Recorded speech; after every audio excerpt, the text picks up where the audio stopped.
The Big Story.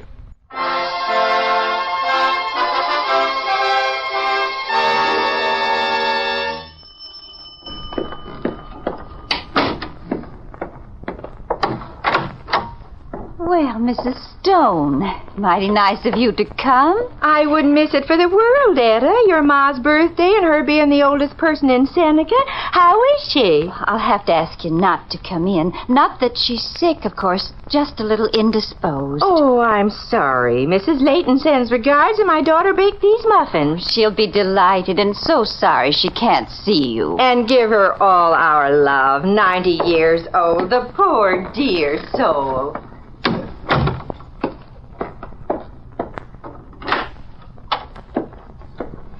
Well, that was nice of her, especially to bring the muffins you like so much, Ma. You'll have them later with your dinner. It's too bad you can't enjoy them, Mother. They look mighty tasty. It's a shame you've been dead these 2.5 years.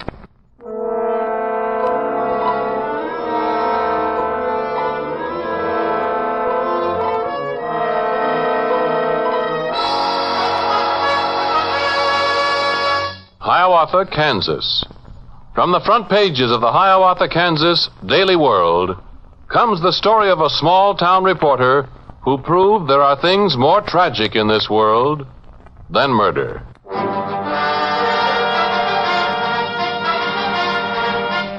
Hiawatha, Kansas. The story as it actually happened. Virgil Hill's story as he lived it.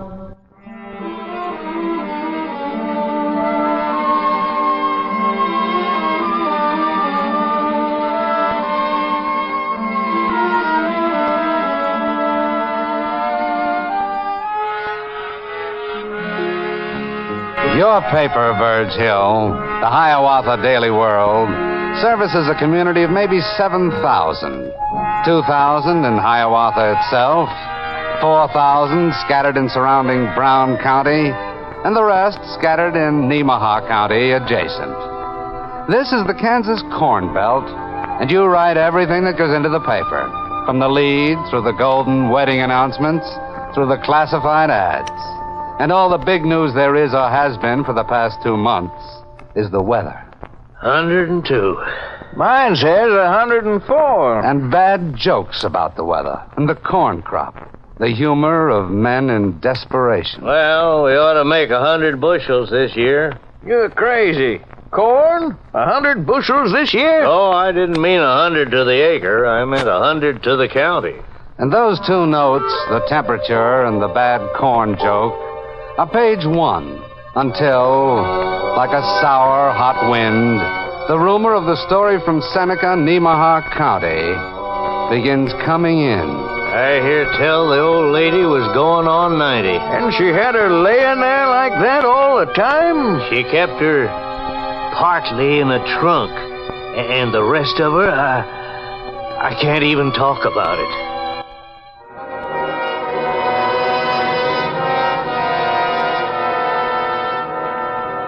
And since what happens to anyone in a small town is known by everyone almost before it happens, this incredible rumor of hideous murder sends you, Verge Hill, in your jalopy 30 miles from Hiawatha to the beat-up Seneca courthouse and the tight-mouthed sheriff of Seneca, Kansas, George Balmer. Hi, Sheriff. I'm sorry, Hill. Now I have nothing to say. Come on, Sheriff. After all these years, you can give me a break, can't you? Well, now, Hill, the truth is I don't know my facts yet. That's the honest truth now. Some I got, some I ain't.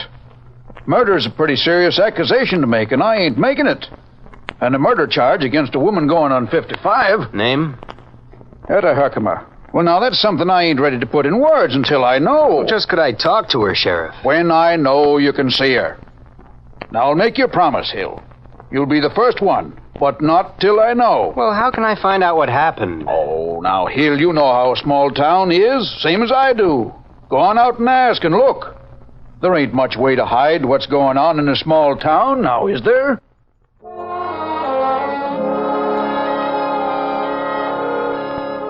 He's right, of course, to protect the woman if it's just rumor, this hideous rumor you've heard. And doubly right that you'll get your story by just walking around and asking. Get more, probably, than you bargained for. My youngster used to come to me and say, Ma, you better go over to Miss Herkimer's where she lives with her mother and see us. So you went over, Mrs. Stone? I went over there once. The youngster, Miami, said it only happened at night. And I seen her walking out in a white nightgown with the moon shining down on her. Walking around in the back of the house, outside the shed, just behind the house. 5 times in a circle walking around. And then just stood stock still and talked. She wasn't talking to no God in the sky. She was talking to the devil underfoot. Well, what do you think she did, Mrs. Stone? I've known them both, Miss Herkimer and her mother, going on to 40 years. She killed her ma, that's what she done. Killed her mother as God is my witness.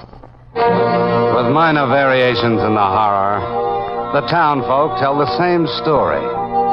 And now you go out to the house itself, which stands, as some of the townfolk had described Miss Herkimer, like some evil thing against the sky.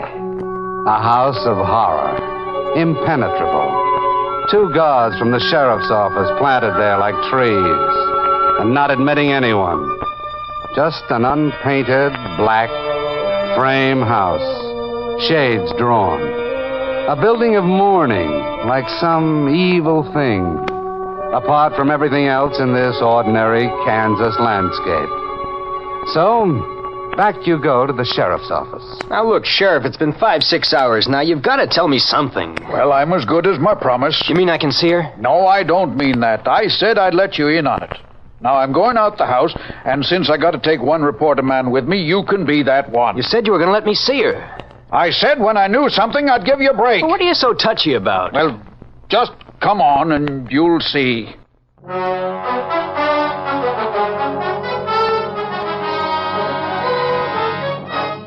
The house stands alone on the outskirts of town, black as before.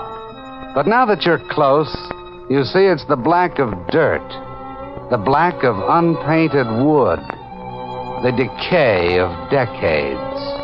And the first thing that strikes you is the odor.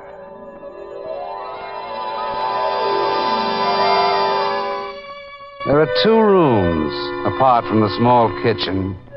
The first has a death-like veil over it, a mustiness, a moist, musty, untouchable feeling. And only then do you discover what it is. Cats. And the canary. And look at that floor. Almost unconsciously, you reach down and touch it. Cat fur and canary feathers. Must have been laying here for years. A carpet, perhaps an inch thick of fur and feathers, blackened now with grime, blanketed the floor, lay on the bed, the double, unmade bed, the broken dresser, the ancient pitcher and stand, the ancient chair, the ancient clothes laid out as for a birthday. A birthday party with an inch layer of feathers and fur over all. And in the midst of the room, on a chair, A birthday cake. Happy birthday, Mother dear. On your 90th birthday.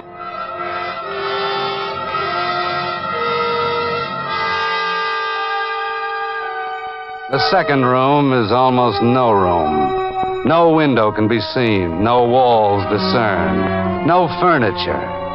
Merely an accumulation of years of packages, arrived and mostly unopened. So, all this stuff. How do I know? See for yourself. Dozen house dresses. About 2 dozen bonnets here. 6, 8, 10 pairs of slippers never used. About 40 cans of chamomile tea.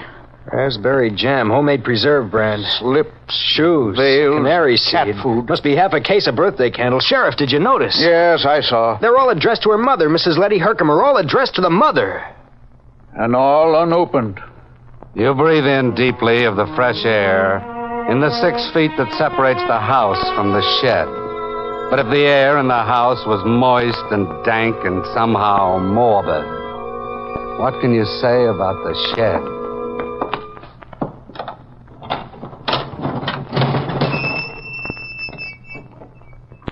Just where she said it would be. In the trunk. But, my lord, She must have been laying in here. In 2.5 years. Was that the whole... I mean, is everything there? I mean... No. No, she said, look around the shed near the trunk. And then she said, you'll find... Let's go back. She said after you've seen it, it'll be easier to talk. She says she wants to confess. I should think so. I should think in any kind of a decent world she would.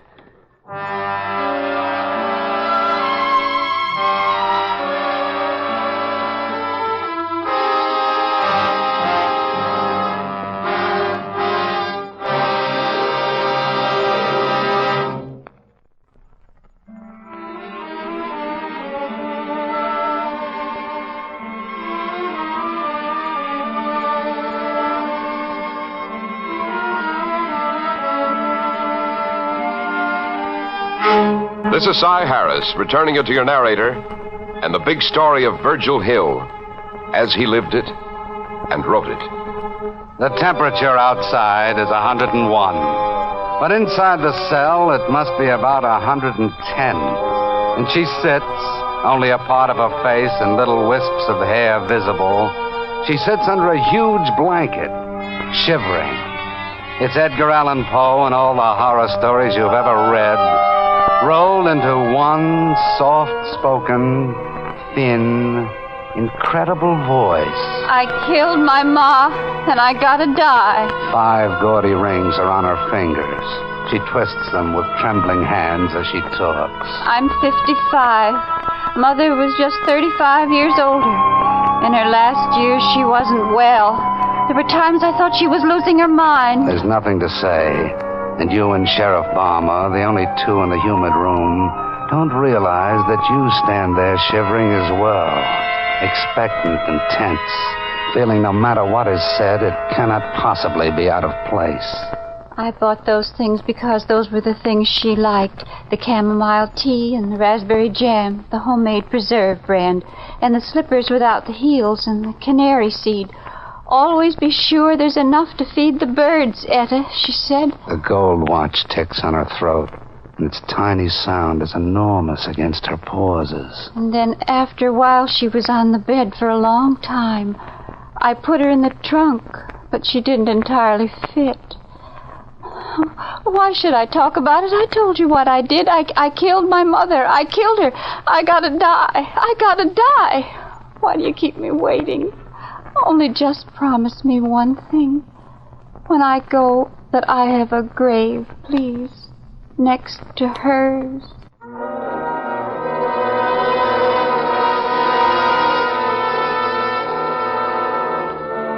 Everything she says is thoroughly and completely believable, and yet not really so. She was devoted, that you know. Then how could she have killed her?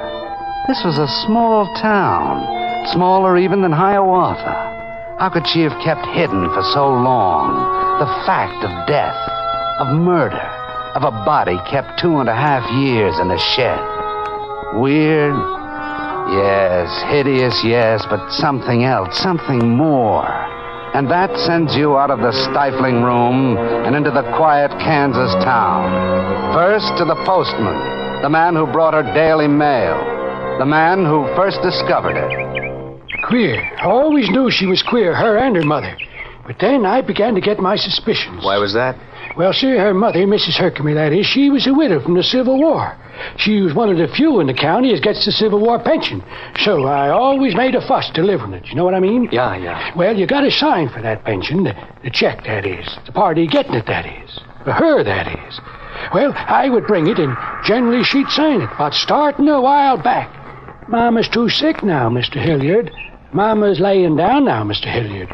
You just leave it, and when you come back next time, I'll have it signed for you. And sure enough, it would be. You mean she gave out her mother was alive in order to cash the pension check? Could be. There's a lot of money in the check. Like how much? $22.75.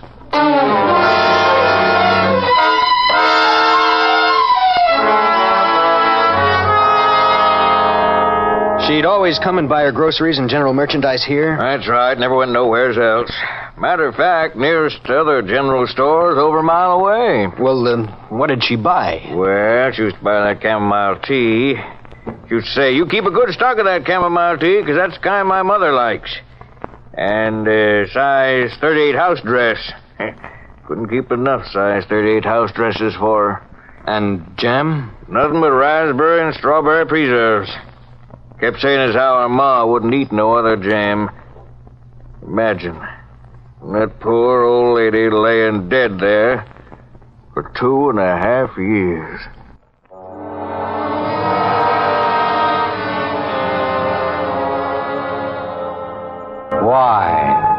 Why had she maintained this fantastic, this elaborate pretense? For the $22.75 a month, so folks wouldn't gossip? It doesn't add up. Why? There was something about a fire in the house. Check the fireman, the fire chief. Well, it was going on last January, I guess. And she had a neighbor call me up. She didn't have no phone. Says there's a fire in the house. Well, I go in there and... You ever been in there? Yeah, I've been in there. Well, it's a wonder to me the whole place didn't go up like that. All those feathers and dust around. Well, there was this trunk, and it got singed, and she says to me, would you please take it out into the shed? I says, yes, ma'am.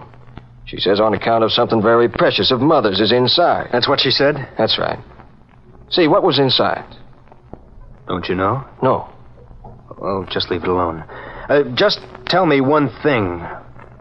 Where was the trunk when you moved it? Oh, let me see. Oh, laying at the foot of the bed. Hey, what was in it? The next is an item in the paper, inserted 2 days before the confession. This item ran in the Seneca paper. Next Sunday will be the 90th birthday of Mrs. Letty Herkimer. Her friends are invited to send her a postcard shower.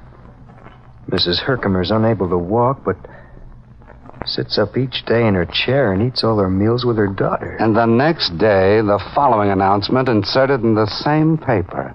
Mrs. Letty Herkimer, who was 90 yesterday, received many postcards and other gifts, including a bouquet, 2 homemade cakes, and her favorite brand of strawberry preserves and muffins. Mrs. Herkimer was greatly pleased and thanks all her friends.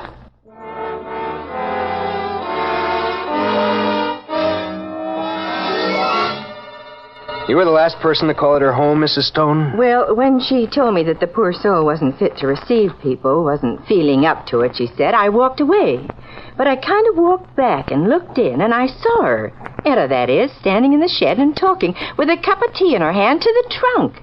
Well, I said to myself, oh, the poor soul's lost her mind entirely. What did you do? Well, I ran back quick as I could, you can be sure, and I got the sheriff, and we both came back. And not too soon, either, because there she was with the bottle half to her lips already, and the sheriff ran in and took it away from her. And it was a half pint of chloroform. She was trying to do away with herself. Why?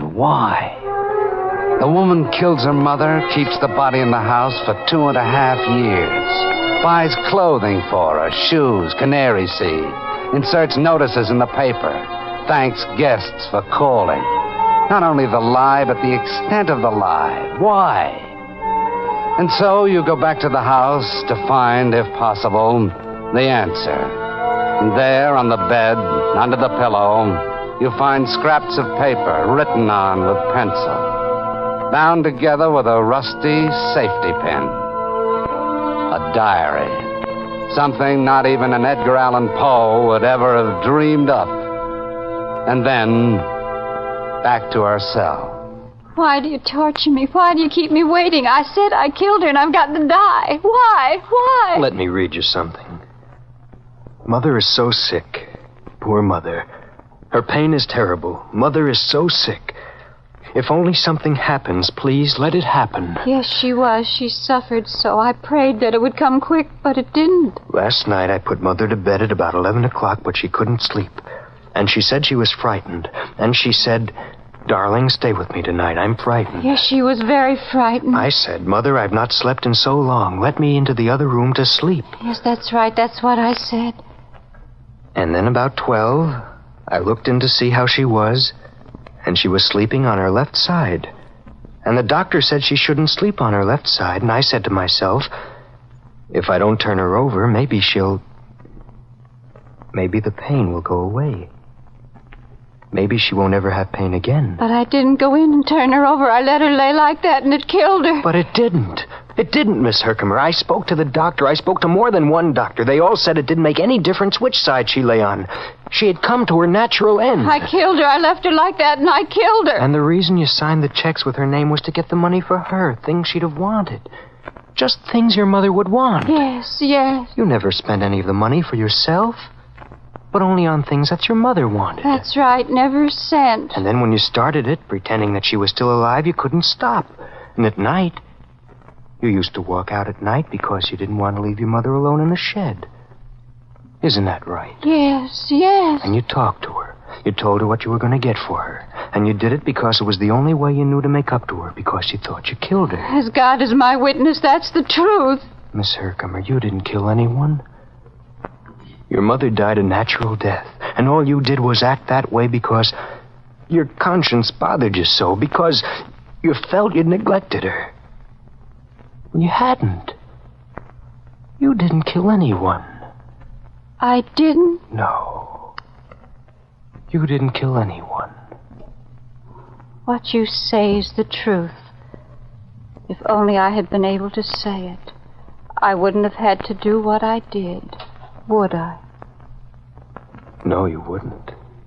Young man, I'm sorry for all the trouble I've caused you and the others. I only hope the people in Seneca won't go on saying what they're saying about me now, that I'm a horror woman. I hope they won't. And if I had known you were going to be so nice, I would have made you a cup of tea and put on my shoes. And only then do you notice, looking down, that she's been sitting there with a blanket around her thin, emaciated body, and her feet bare as the day she was born.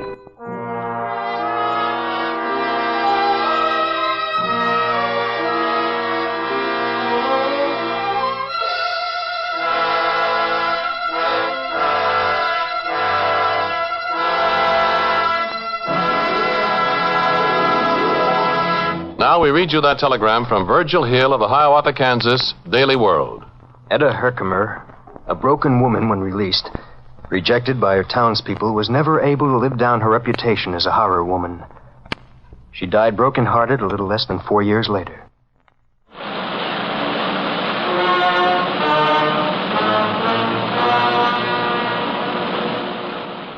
And so ends another big story.